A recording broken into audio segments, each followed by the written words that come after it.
बहरहाल अब तस्वीर आपको हमारे सहयोगी अंशिका दिखा रही थी और अलग अलग जगहों का जो वोट प्रतिशत था वो भी उन्होंने बताया। और जैसा मैं बार बार कह रहा हूं कि इंडिया न्यूज हरियाणा आपसे बहुत जिम्मेदारी से अपील कर रहा है कि अपने मताधिकार का इस्तेमाल आप जरूर करें। जिस प्रत्याशी को आपको चुनना है, जिस पार्टी के प्रत्याशी को चुनना है, वो आपका लोकतांत्रिक अधिकार है, लेकिन लोकतांत्रिक जिम्मेदारी का निर्वहन करना भी आपका अधिकार और आपकी जिम्मेदारी बनती है। अपने वोट को जाया न जाने दें, अपने वोट का इस्तेमाल जरूर करें। अब यहां पर जैसे जैसे दिन चढ़ेगा, गर्मी एक तरफ बढ़ रही है, लेकिन सियासी गर्मी कितनी बढ़ेगी, मतदाताओं का रुझान कितना दिखाई देगा, यह अपने आप में बड़ा दिलचस्प होगा। कुछ जगहों से खबरें निकल कर आई कि तपिश इतनी ज्यादा सुबह सवेरे हो गई कि महिलाएं या फिर कुछ बुजुर्ग लोगों को थोड़ी परेशानी हुई, लेकिन चुनाव आयोग ने बेहतरीन व्यवस्था तमाम जगहों पर कर रखी है। महिलाओं के लिए पिंक बूथ तैयार कर रखे हैं, बुजुर्गों के लिए घर पर जाकर वोट की व्यवस्था करने की बात की गई थी और उसका नजारा भी हमने देखा। और तमाम युवा से लेकर मध्यम वर्ग सभी अपने अपने जगहों पर, बूथों पर जाकर वो अपना इस वक्त मताधिकार का इस्तेमाल कर रहे हैं। हमारे साथ कुछ खास मेहमान हैं, उनसे मैं आपको तारुफ कराता हूं। चर्चा में आगे बढ़ते हैं। हमारे साथ बीजेपी की तरफ से वंदना पोपली हैं, बहुत स्वागत है वंदना आपका। सुरेश रोड साहब कांग्रेस के प्रवक्ता हैं, बहुत स्वागत है रोड साहब आपका। विजेंद्र रेडू हैं इनेलो के प्रवक्ता, बहुत स्वागत है रेडू साहब आपका। और उमेश भाटी हैं जेजेपी की तरफ से, बहुत स्वागत है उमेश भाटी आपका। वंदना पोपली, शुरुआत में आपसे ही कर रहा हूं, चूंकि सत्ता में आप हैं और सत्ता से हटाने के लिए बाकी तीन आपके सहयोगी पूरा दमखम लगाए बैठे हैं, लेकिन आज चूंकि मतदान का दिन है और मतदान के दिन सभी से अपील हम भी कर रहे हैं, आप लोग भी कर रहे हैं, प्रत्याशी के तौर पर, पार्टी के तौर पर, प्रवक्ता के तौर पर, नेता के तौर पर, कार्यकर्ता के तौर पर, तो आज का अभी तक का जो मतों का रुझान दिख रहा, क्या लगता है दावा कितना मजबूत अभी भी है, या आज हम कम से कम दावे से इतर छोड़े की जनता तय करे?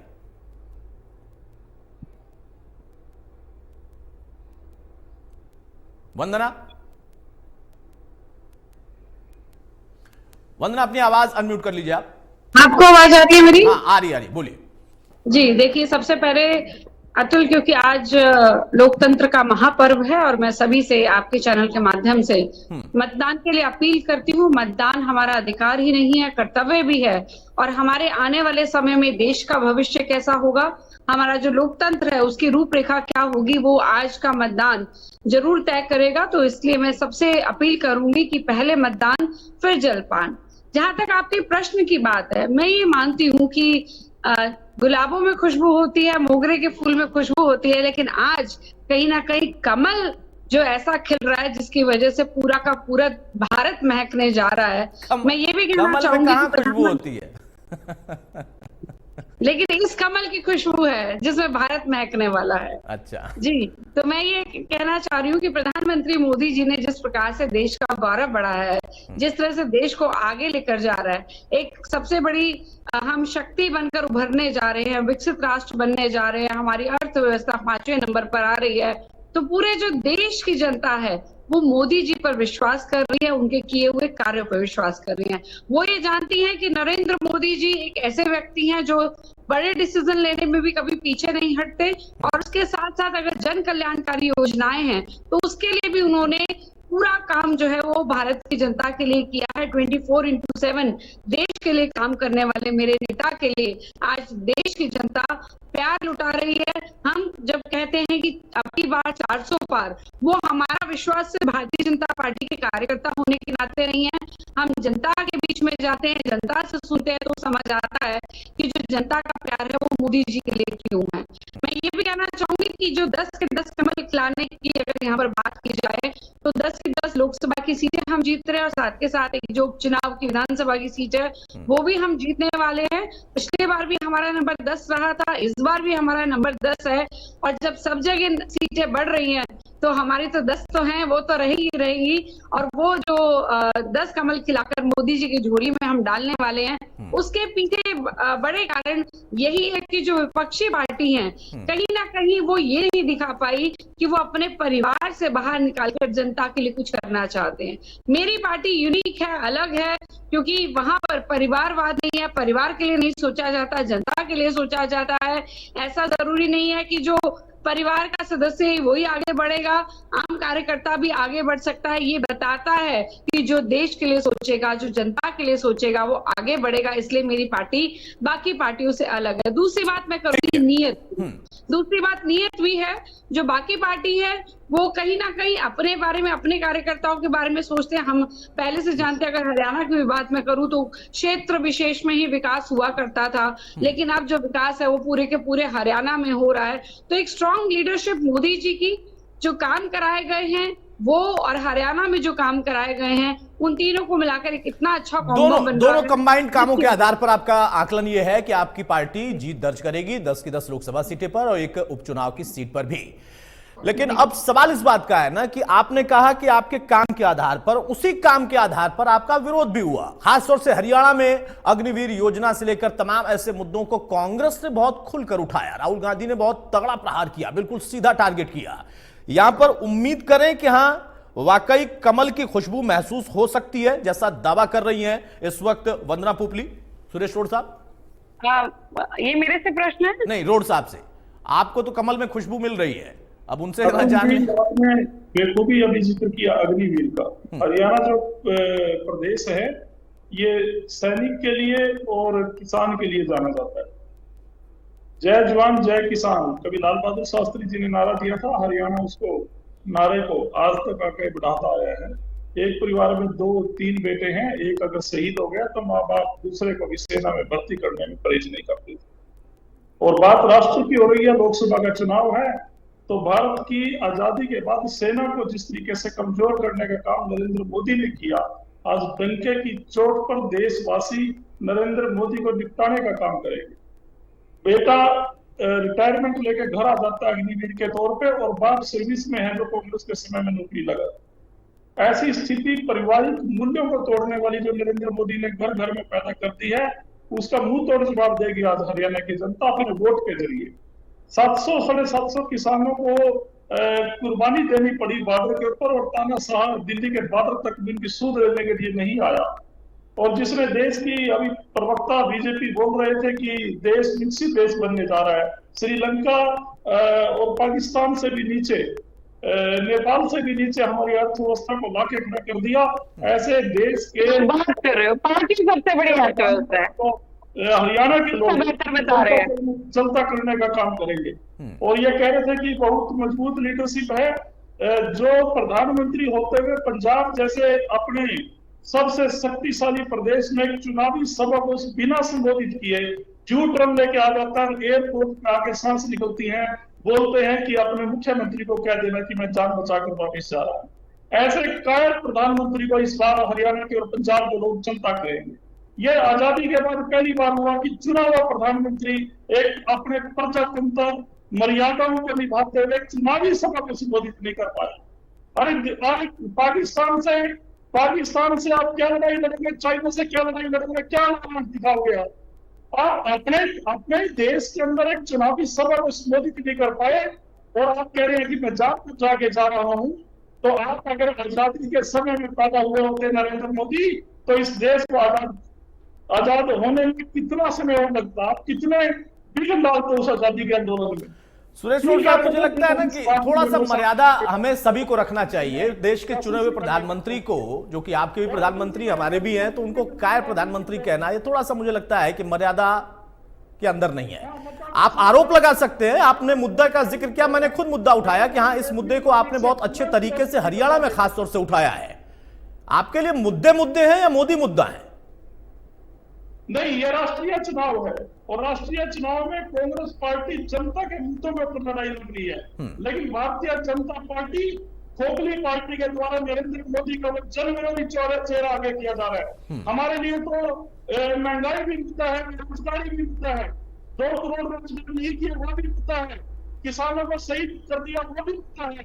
लेकिन इनके लिए नरेंद्र मोदी ने जिसका विश्व में डंका बज रहा है, इनके लिए नरेंद्र मोदी की वंदना करने की सिवाय, पूजा अर्चना करने की सिवाय कोई दूसरा मुद्दा नहीं है। ये विकास के विरोधी हैं, ये देश की प्रगति के विरोधी हैं। ये लोग आडंबर रचकर, नाटक रचकर राम मंदिर पे चंदा नहीं, अब वो विकास के विरोधी हैं, देश के हित के विरोधी हैं, या वो कांग्रेस विरोधी हैं, इस बात का तो जनता अपने आप में आकलन करेगी और उसी के आधार पर वहां पर वो मतदान भी कर रही होगी। वंदना पोपली कुछ कहना चाह रही है बहुत जल्दी से काउंटर। देखिए, मुझे लगता है सुरेश रोड जी जिस भाषा का इस्तेमाल कर रहे हैं उसके लिए आपने उनको टोका, लेकिन सुरेश रोड जी आपकी बारी नहीं है। सुन लीजिए, अब आपकी बारी नहीं है, मुझे सुन लीजिए, सुरेश जी सुन लीजिए। आपका जो बात करने का तरीका था वो आपकी नफरत दिखाई देती है, लेकिन मैं इतना जरूर कहना चाहूंगी, आप भी कह रहे थे कि वो व्यक्ति पाकिस्तान से क्या लड़ाई लड़ेगा, वो श्रीलंका से क्या लड़ाई लड़ेगा।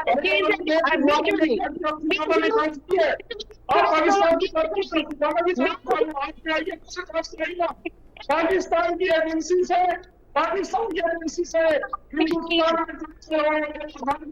हिंदुस्तान करेंगे,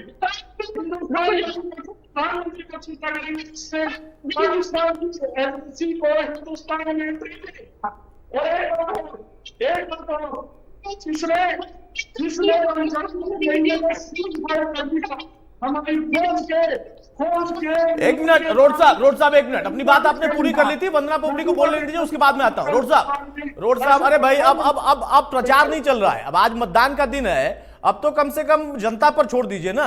ये सब बातें प्रचार के दौर में ठीक लगती हैं कि बड़े उत्साह के साथ बड़े बड़े दावे, बड़ी बड़ी बातें की जाती हैं, तब तक लगता है कि चलिए वो आप लोगों के लिए एक विकल्प होता है, उसका आप भरपूर इस्तेमाल करते हैं। आज मतदान का दिन है, आज जो आप लोगों को करना था आपने कर दिया, अब जो करना है बाकी वो जनता को करना है। तो अब एक दूसरे पर अमर्यादित टिप्पणी कम से कम मेरे साथ चर्चा में न किया करें, चाहे वो आप हो या कोई और मेहमान हो। वंदना पोपली बहुत जल्दी से एक छोटा काउंटर, उसके बाद भाटी साहब। जी, मैं सिर्फ यही कहना चाह रही हूँ कि जिस तरह के स्टेटमेंट प्रधानमंत्री जी के लिए कर रहे हैं, तो पाकिस्तान से लड़ाई तो हम लड़ लेंगे, चीन से भी लड़ लेंगे।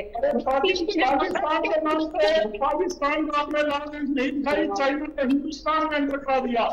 राष्ट्र के नाम से देश के लोग चिंता करेंगे इस बार। आपने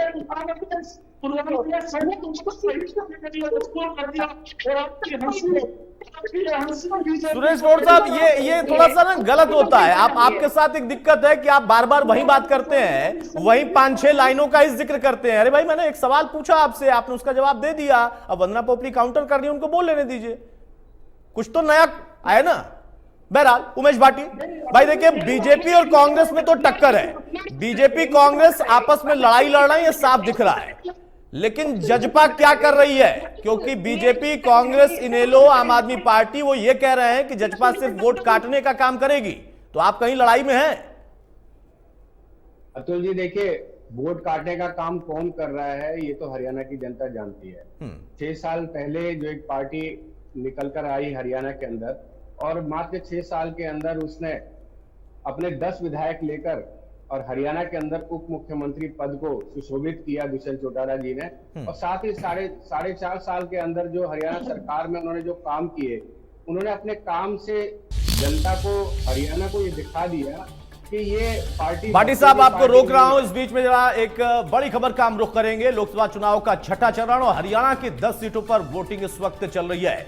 मेरी सहयोगी अंशिका बड़ी खबर बताएंगी। अंशिका। बिल्कुल अतुल जी, यमुनानगर के टापू मजारी में अभी तक वोटिंग शुरू नहीं हुई है, इस वक्त की बड़ी खबर सामने आ रही है। तो यहाँ पर अब तक वोटिंग शुरू नहीं हुई, चूंकि 7 बजे का वक्त था, वोटिंग शुरू हो जानी थी, लेकिन अभी तक यहाँ पर रुकावट बनी हुई है और यहाँ पर वोटिंग शुरू नहीं हुई है। बूथ नंबर 232 पर अब तक मतदान शुरू नहीं हुआ है, जो एक बड़ी रुकावट बना हुआ है। और देखिए किस तरह से यहाँ पर वोटिंग प्रभावित हो रही है। तो यमुनानगर के टापू मजारी में अब तक वोटिंग शुरू नहीं हुई है। 7 बजे से वोटिंग शुरू हो चुकी है और अभी 10:30 लगभग बज चुके हैं, लेकिन फिर भी वोटिंग यहाँ पर शुरू नहीं हुई है। कहीं ना कहीं मतदान को ये प्रभावित कर रहा है और जिस तरह से वोटिंग यहाँ रुकी हुई है, मतदाता भी यहाँ पर वोट नहीं डाल पा रहे हैं। तो बूथ नंबर 232 पर अब तक मतदान शुरू नहीं हुआ है। जहां प्रदेश की बाकी लोकसभा क्षेत्रों की बात की जाए तो वोटिंग प्रतिशत कितना ज्यादा रहा है अब तक, उसके आंकड़े भी सामने आ गए, लेकिन यमुनानगर के टापू मजारी में अब तक वोटिंग ही शुरू नहीं हुई है, मतदाता वोट ही नहीं डाल पाए हैं। तो जहां एक तरफ बाकी सभी लोकसभा क्षेत्रों में लोग अपने मताधिकार का प्रयोग कर रहे हैं, उनसे अपील भी यही की जा रही है कि वो अपने वोट जो है वोटिंग सेंटर पर जाएं और वहां पर वोट डालें। लेकिन उसके बावजूद यमुनानगर के टापू मजारी में अब तक वोटिंग शुरू नहीं हुई है, जो बेहद चिंताजनक बात है, क्योंकि कहीं ना कहीं चुनाव भी इससे काफ़ी ज़्यादा प्रभावित हो रहे हैं। वोटिंग प्रतिशत का जो आंकड़ा होगा वो भी कहीं ना कहीं इससे काफ़ी ज़्यादा प्रभावित होता हुआ नजर आएगा। अतुल जी।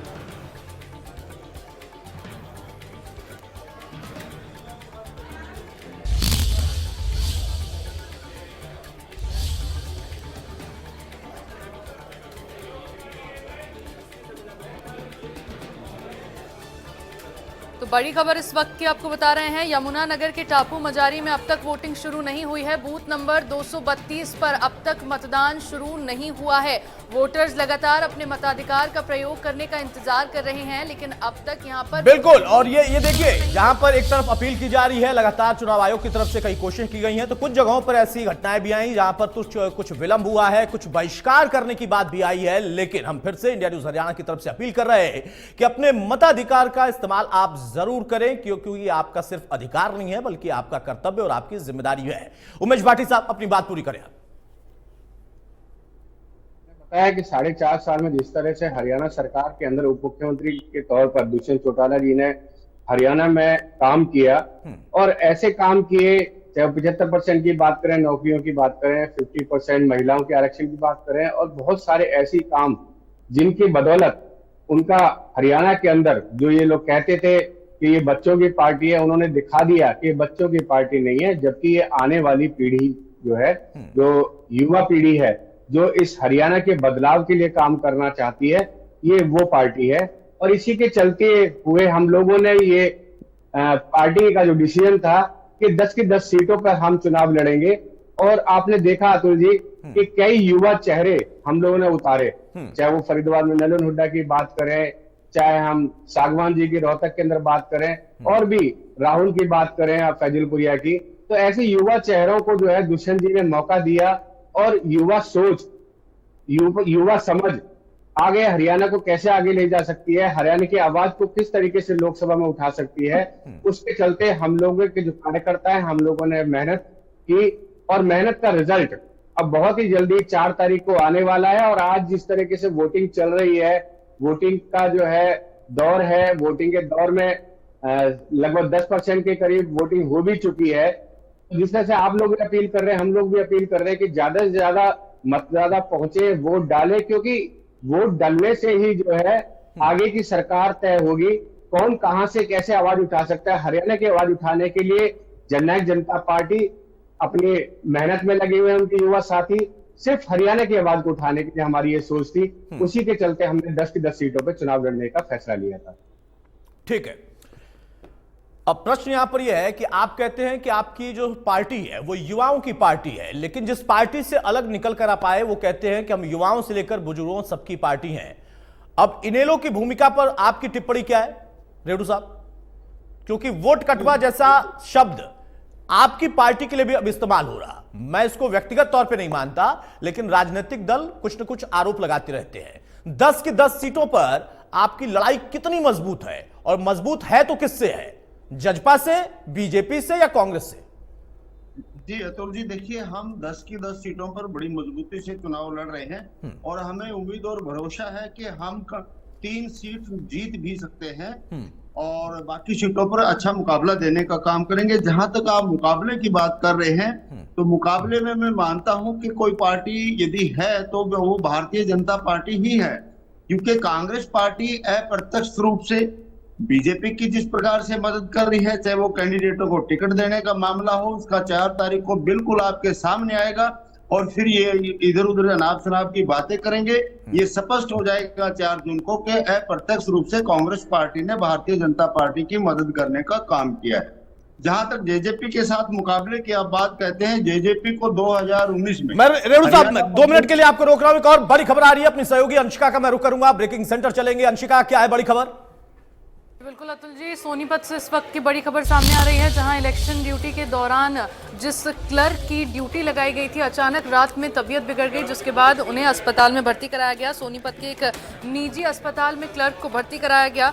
51 वर्षीय वीरेंद्र गांव गंगाना और हाल गली नंबर 9 शिव कॉलोनी का रहने वाला था। वीरेंद्र की ड्यूटी जाटी कला में बूथ नंबर 161 पर लगी हुई थी, लेकिन रात को अचानक तबीयत बिगड़ी और इसी कारण निजी अस्पताल में भर्ती कराया गया, जहां पर इलाज के दौरान क्लर्क की मौत हो गई। थाना सेक्टर 27 मामले को लेकर जांच कर रही है। अब पुलिस पोस्टमार्टम के लिए नागरिक अस्पताल में शव को भर्ती कराया गया है। तो सोनीपत से इस वक्त की बड़ी खबर, इलेक्शन ड्यूटी पर तैनात क्लर्क की मौत का मामला ड्यूटी के दौरान रात को तबीयत पर तैनात क्लर्क की मौत हो गई है। ये अपने आप में दुखद है, लेकिन आपके लिए प्रेरणादायक भी इस वजह से है कि एक व्यक्ति जो कि ड्यूटी के दौरान उसकी शहादत हो जाती है या उसकी जान चली जाती है, वो अपनी मेहनत कर रहा है, लेकिन अगर आप अपना वोट नहीं करेंगे तो उसकी मेहनत, उसकी शहादत या उसकी जान जाना वो जाया हो जाएगी। दुखद खबर थी, बड़ी खबर थी। रेणु साहब, अपनी बात आप पूरी करिए। देखिए, सबसे पहले तो मैं इस क्लर्क भाई के लिए भगवान से प्रार्थना करता हूं कि उनकी आत्मा को शांति प्रदान करे और उनके परिवार को इस सदमे से उभरने की शक्ति प्रदान करने का काम करे। ये बड़ा हादसा है और वो हरियाणा प्रदेश के लिए शहादत उन्होंने देने का काम किया। मैं भगवान से बार बार प्रार्थना करता हूं अपनी पार्टी की तरफ से कि वो उनको अपने श्री चरणों में स्थान देकर के उनकी आत्मा को शांति प्रदान करे। दूसरी बात, अतुल जी, देखिए, आपने इनेलो पार्टी के बारे में क्वेश्चन पूछा था और उसी का जवाब देते हुए मैं आगे ये कहना चाहूंगा कि निश्चित तौर पर 5 साल तक जो दूसरा टर्म था बीजेपी सरकार का, उस टर्म के लिए हरियाणा प्रदेश के किसान वर्ग ने जननायक जनता पार्टी को इसलिए वोट किया था ताकि ये हरियाणा प्रदेश से भारतीय जनता पार्टी की सरकार को खत्म करने का काम करे, इनको जमुना पार भेजने का काम करे। लेकिन ये उनके साथ मिल गए। चलो, ये भी कोई बात नहीं, मिलना पड़ जाता है सरकार चलाने के लिए, स्थायी सरकार बनाने के लिए। लेकिन मैं ये पूछना चाहता हूं, जब हर रोज बॉर्डर से ये सूचना आ रही थी, आज 2 किसान शहीद हो गए, आज 1 किसान शहीद हो गया, आज 3 किसान शहीद हो गए, तो वो पार्टी जिसको भारतीय जनता पार्टी को हटाने के लिए किसान वर्ग ने ऊंचा उठाने का काम किया था, और जब उनकी हर रोज शहादत हो रही थी उस टाइम सोई हुई क्यों थी? उस टाइम उन्होंने उन लोगों का संज्ञान क्यों नहीं लेने का काम किया जिन्होंने उनको सरकार बनाने के लिए आगे बढ़ाने का काम किया था, और 6 महीने के अंदर ही 10 सीट देकर के मजबूती प्रदान करने का काम किया था। आखिर कम से कम चलो सरकार में हिस्सेदारी कर ली, नो प्रॉब्लम, लेकिन जब वही लोग जिन्होंने उनको बनाया वो बॉर्डर पर बैठ करके शहादत दे रहे हैं, किस किस के घर उनकी आत्मा की शांति के लिए जाकर के इन्होंने बैठने का काम किया था। दूसरी बात है अतुल जी, बड़ा मुश्किल से ये दिन आया है 25 मई का। 5 साल लगातार इंतजार किया हरियाणा प्रदेश की जनता ने, कितने जल जले आए, कितना हरियाणा जला, कितने वर्गों को लाठियां खानी पड़ी, कितने वर्गों को अपनी शहादत देनी पड़ी। आखिर वो दिन आ गया।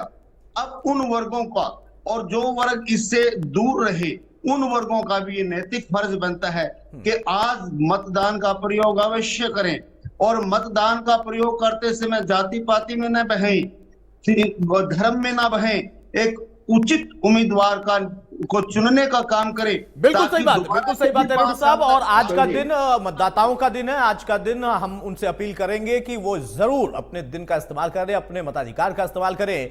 लेकिन भाटी साहब, आपके पर एक काउंटर करना चाहते हैं, छोटा सा काउंटर भाटी साहब, उसके बाद मैं बड़ी खबर की तरफ जाऊंगा। अतुल जी, हमारे इनेलो के जो बड़े भाई प्रवक्ता हैं, उन्होंने जो आरोप लगाया, बेबुनियाद आरोप जो है नेशनल चैनल पे कभी नहीं लगाने चाहिए।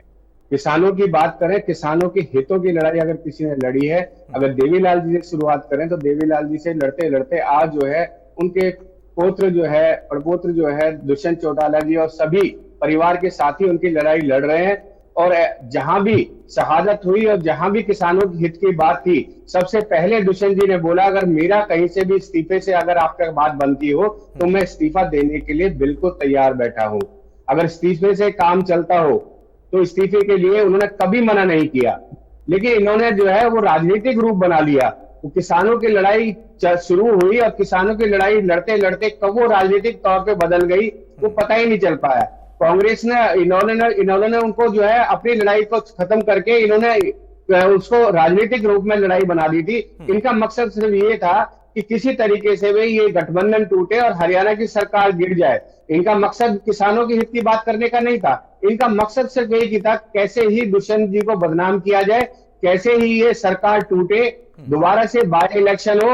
और लेकिन हम लोग नहीं चाहते थे कि जो करोड़ों रुपए का जो बोझ पड़ता है जो इलेक्शन में, वो बोझ पड़े, क्योंकि आपको पता है कि ये प्री इलेक्शन का जो है गठबंधन नहीं था, ये पोस्ट इलेक्शन गठबंधन था। जब सरकार नहीं बन पा रही थी तो भाजपा के साथ मिलकर जजपा ने जो है सरकार बनाई थी। लेकिन हितों की बात तो हितों की रक्षा, हितों के लिए काम किया। कई बार गठबंधन करना पड़ जाता है, उन्होंने भी गठबंधन कभी किया था, बीजेपी के साथ किया था। लेकिन सवाल इस बात का है ना कि इस्तीफा देने की पेशकश करना और इस्तीफा देना, दोनों में अंतर होता है। बहरहाल, एक बड़ी खबर का रुख करते हैं। अंशिका, क्या है बड़ी खबर इस वक्त?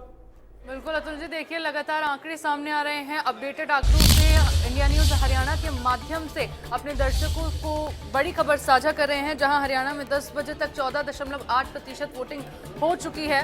तो 9 बजे तक जहां 8% से ज्यादा वोटिंग हुई थी, 10 बजे तक का आंकड़ा अगर देखा जाए तो 14.8% आंकड़ा यहां सामने आ रहा है। वहीं कुरुक्षेत्र में सबसे ज्यादा वोटिंग हुई है, 17.1% वोटिंग यहां पर हुई। और अगर सबसे कम वोटिंग वाले लोकसभा क्षेत्र की बात कर ली जाए तो फरीदाबाद, जहां 12.7% वोटिंग अब तक हुई है। तो आंकड़ा प्रदेश भर का अगर देखा जाए तो 14.8% यहां पर सुबह 10 बजे तक का, 9 बजे तक का आंकड़ा जो था 8% से ज्यादा का था। लेकिन अब एकदम से इस आंकड़े में बढ़ोतरी हुई है और देखा जा सकता है, अंदाजा लगाया जा सकता है कि जिस तरह से आंकड़ा बढ़ा है, जिस तरह से वोटिंग प्रतिशत बढ़ा है, उससे लोगों में कितना ज्यादा उत्साह है, कितना ज्यादा जोश के साथ वोटिंग सेंटर्स पर लोग पहुंच रहे हैं, मतदान केंद्रों पर पहुंच रहे हैं और अपने मताधिकार का प्रयोग कर रहे हैं। हालांकि ये जानना भी बहुत ज्यादा जरूरी है कि फरीदाबाद में आखिर इतनी कम वोटिंग क्यों हुई है। 12.7% यहाँ का आंकड़ा बताया जा रहा है। तो यहाँ पर क्या कारण रहे जिसकी वजह से इतनी कम वोटिंग हुई है। और कुरुक्षेत्र में सबसे ज्यादा दिलचस्प, जहाँ 17.1% वोटिंग हुई है। फतेहाबाद में सबसे कम हुई है। हरियाणा में सुबह 10 बजे तक 14.8% मतदान हो चुका है। सुबह 10 बजे तक के आंकड़े अपने दर्शकों से साझा कर रहे हैं। लगातार अपडेटेड आंकड़े जो है अपने दर्शकों को बता रहे हैं। सबसे ज्यादा वोटिंग कुरुक्षेत्र में और सबसे कम। चलिए, शुक्रिया अंशिका। तो ब्रेकिंग सेंटर से मेरी सहयोगी अंशिका बता रही थी कि अभी तक फिलहाल कहां पर कितना मतदान हो चुका है। कुछ जगहों पर गति थोड़ी सी धीमी थी, लेकिन अब वहां पर लोगों की कतार लंबी होना शुरू हो चुकी है। लोग अपने घरों से निकल रहे हैं और हम फिर से बड़ी जिम्मेदारी से अपील कर रहे हैं कि आप अपने मताधिकार का इस्तेमाल जरूर करें। मेहमानों का एक बार फिर से हम रुख करते हैं। यहां पर सवाल इस बात का है कि जब कांग्रेस पार्टी बीजेपी का समर्थन कर रही है, ये कहते हैं रेणु साहब, तो कांग्रेस इस पर क्या जवाब देगी? जी, मेरे से पूछ रहे हैं आप जी? अब सर कांग्रेस से तो आप ही है ना जी। नहीं, देखिए, एक कहावत होती है ना कि ये डैमेज कंट्रोल करने वाली बात, चोर की दाढ़ी में तिनका। आज प्रदेश का बच्चा बच्चा जानता है कि भारतीय जनता पार्टी को फायदा कौन पहुंचा रहा है। कुरुक्षेत्र लोकसभा में अगर सिर्फ चौटाला मैदान में है, सिर्फ बीजेपी को फायदा देने के लिए। और वहीं करनाल लोकसभा में उन्होंने एनसीपी के प्रत्याशी का खुला समर्थन किया हुआ है, वो भी कांग्रेस की वोट काटने के लिए। और अब जेजेपी के साथी भी कह रहे थे कि दुष्यंत जी के इस्तीफा देने से क्या लाभ होता। हम कहते हैं कि इस्तीफा देना कोई ना तो बहादुरी मानी जाती, और इस्तीफा देने से अगर कोई समाधान होता तो फिर आपको चुन के क्यों भेजते। बात थी जब किसानों के विरोध में भारतीय जनता पार्टी, केंद्र सरकार और राज्य सरकारें काम कर रही थी, तो दुष्यंत चौटाला जब राज्य सरकार में थे, प्रधानमंत्री को भी मिलने जाते थे, तो उन्होंने विरोध क्यों नहीं किया। एक बार भी दुष्यंत चौटाला उप मुख्यमंत्री के नाते प्रधानमंत्री और खट्टर साहब के सामने कड़ा विरोध कर पाने में सफल नहीं हुए।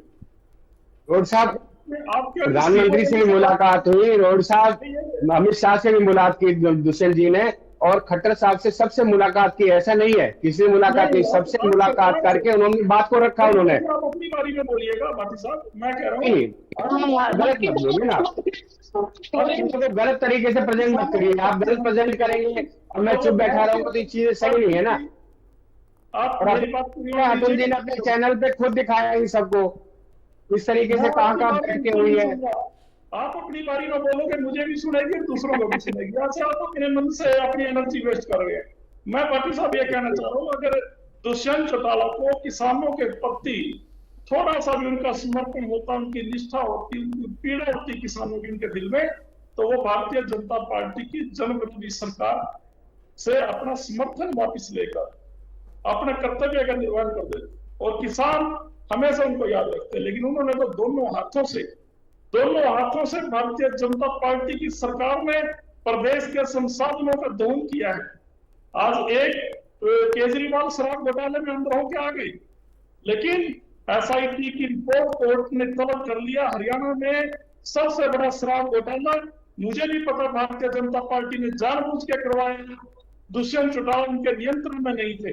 5 आईपीएस अफसरों ने जो अपनी रिपोर्ट दी है वो कोर्ट में तलब हो चुकी है। और सत्ता बदलेगी हम तो ये कहते हैं कि दूध का दूध और पानी का पानी किया जाएगा। जो भ्रष्टाचार का आलम इस प्रदेश में 10 साल रहा है, उसमें चाहे कोई जेजेपी हो या भारतीय जनता पार्टी हो, सबको कानून के अनुसार सजा दी जाएगी। ये कठोर शब्दों में कहते हैं। प्रदेश को अपराध मुक्त करने की बात हमारे नेता प्रतिपक्ष चौधरी भूपेंद्र हुड्डा जी कहते हैं। एक समय था 2004 तक जो प्रकाश चौटाला की जालिम सरकार हुआ करते थे, प्रदेश में फिरौतियां मांगी जाती थी, फिर तिहाड़े दुकानों में बैठकर गोलियों से शिकार बनाया जाता था। कैथल में किस तरीके से घटनाएं घटी थी, और जब चौधरी भूपेंद्र हुड्डा मुख्यमंत्री बने, 30 से ऊपर अपराधियों को ठिकाने लगाया गया, और प्रदेश में वही बोल फिरा, चाहे जेजेपी के कारण हो या वो साइलेंट स्पोर्ट आईएमडी के कारण हो। इस्तीफा देने से किसान भक्त भी बने, उनके इस्तीफा देने से जिस मनोहर खट्टर को 46 सीट चाहिए थी 90 सीट विधानसभा में, उनको मुख्यमंत्री बरकरार ठीक है रोड साहब ठीक है। देखिए जो पुराना बीत गया है वो लौट कर तो आएगा नहीं। अब आगे क्या तय होना है उसके लिए आज मताधिकार हो रहा है, और उस मताधिकार के जरिए ही सरकार का गठन होगा। किसका चयन होगा अभी इसके लिए हमें 4 तारीख तक का इंतजार करना पड़ेगा। ठीक है, रोड साहब हो गया। वंदना पोपली, अब प्रश्न यहां पर यह है कि आप 10 की 10 की तैयारी कर रहे हैं लोकसभा के हिसाब से, लेकिन वो कह रहे हैं कि उनकी भी तैयारी है, यानी कांग्रेस मजबूती के साथ बहुत जगहों पर आपको टक्कर दे रही है, और 5 से 6 सीटों का तो सीधा दावा कर रही है। जेजेपी भी पीछे नहीं है, इनेलो भी पीछे नहीं है। दिक्कत कहां पे आई, या कहीं दिक्कत नहीं है? 1 मिनट वंदना, मैं आपको रोकूंगा, मुख्य चुनाव आयुक्त कुछ कह रहे हैं, सुन लेते हैं। पहले तीसरे चरण की वोटिंग हुई थी श्रीनगर में। बहुत उत्साहित हैं वहाँ की वोटिंग से। लोगों का जो लोकतंत्र में उत्साह है और जो आगे बढ़ के उन्होंने भागीदारी ली है, इससे हम बहुत उत्साहित हैं और बहुत ही जल्दी इस पर कार्रवाई करेंगे। Thank you.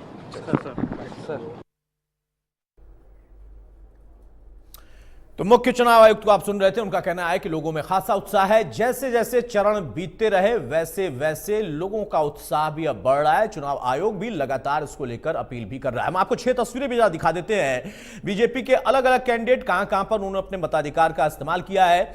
आप देखिए कि बीजेपी की तरफ से जो तमाम उम्मीदवार हैं वो इस वक्त अपने अपने मताधिकार का इस्तेमाल कर चुके हैं। धर्मवीर सिंह की बात कर लीजिए, कृष्णपाल गुर्जर की बात कर लीजिए, आप मोहनलाल बड़ौली की बात कर लीजिए, उसके साथ साथ आप देखिए यहां पर रणजीत चौटाला, उसके साथ ही नवीन जिंदल और अशोक तंवर। ये 6 तस्वीरें हम आपको दिखा रहे हैं। सभी ये 6 बीजेपी कैंडिडेट हैं, इन्होंने अपने मत का इस्तेमाल किया। तो इन तस्वीरों को भी आप देखते रहिए। और 4 तस्वीरें और, नायब सिंह सैनी ने अपने मताधिकार का इस्तेमाल किया, पूर्व सीएम मनोहर लाल ने भी अपने मताधिकार का इस्तेमाल किया, सांसद कार्तिकेय शर्मा भी सपरिवार अपने मताधिकार का इस्तेमाल करने पहुंचे, और सांसद सुभाष बराला ने भी अपने मत का इस्तेमाल किया और लोगों से मताधिकार करने की अपील भी की।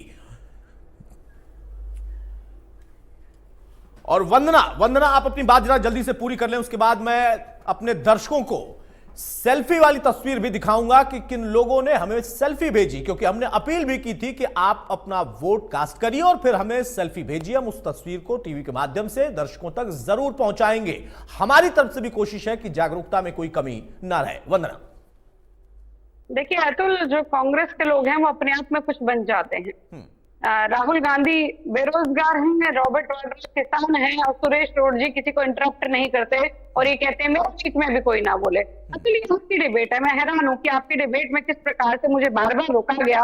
ये बौखलाने हुआ ये समझ आता है, लेकिन जिस तरह से नफरती भाषा का इस्तेमाल ये कर रहे थे प्रधानमंत्री जी के लिए और सेना के लिए, सबसे अगर खिलाफ में कोई बोला तो वो कांग्रेस पार्टी बोली।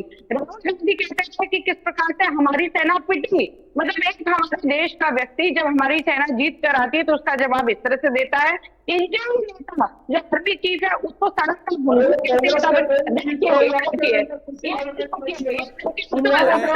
अरे रोड साहब अभी आप भाटी साहब को ज्ञान दे रहे थे कि दूसरों के बीच में न बोला करे, आवाज क्लियर नहीं जा पाती, अब फिर बोलने लगे आप अपने। भाई कांग्रेस के साथ समस्या क्या है? मतलब सबको सिखाएगी, खुद नहीं सीखेगी। रोड साहब ऐसे नहीं होता है ना। अभी उमेश भाटी को तो आप उपदेश दे रहे थे, वो कह रहे थे आप जो है कि आप बीच में ना बोले वरना आवाज क्लियर नहीं जाती है। वो उपदेश अपने ऊपर पहले लागू करना चाहिए, आत्मसात करने के बाद इंसान को दूसरे को देना चाहिए। बरा वंदना पोपली। मैंने अतुल जी पूरी डिबेट में अरे सर फिर बोलने लगे, फिर बोलने लगे। वंदना पोपली को बोलने दीजिए ना, उन्होंने आपको सुना। हाँ। शब्द नहीं दे क्योंकि आप डरते हैं कि सच्चाई सामने आ जाएगी, इसलिए आप मेरे को बोलने नहीं देना चाहते।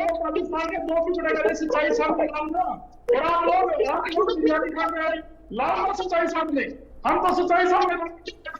रोड साहब, इसको ना हठ धर्मिता कहते हैं कि मैं खुद तो नहीं चुप रहूंगा लेकिन किसी और को बोलने भी नहीं दूंगा। ये कांग्रेस की हठ धर्मिता है। नहीं सर, प्लीज ऐसे नहीं। आप उमेश बिना सत्य के आप भी आरोप कैसे लगा सकते हैं जजपा पर, और भाटी साहब को आप उपदेश दे सकते हैं? मतलब कांग्रेस सबको उपदेश देने के लिए तैयार बैठी है, खुद अपने ऊपर कोई उपदेश लागू नहीं करेगी। अरे सर, दूसरों को भी तो बोलने का मौका दीजिए ना। बहरहाल वंदना, मैं आपको रोक रहा हूं। एक बार फिर से मैं ब्रेकिंग सेंटर का रुख करता हूं। मेरे सहयोगी अंशिका वहां पर मौजूद है। अंशिका, सेल्फी वाली तस्वीर दिखा रही है?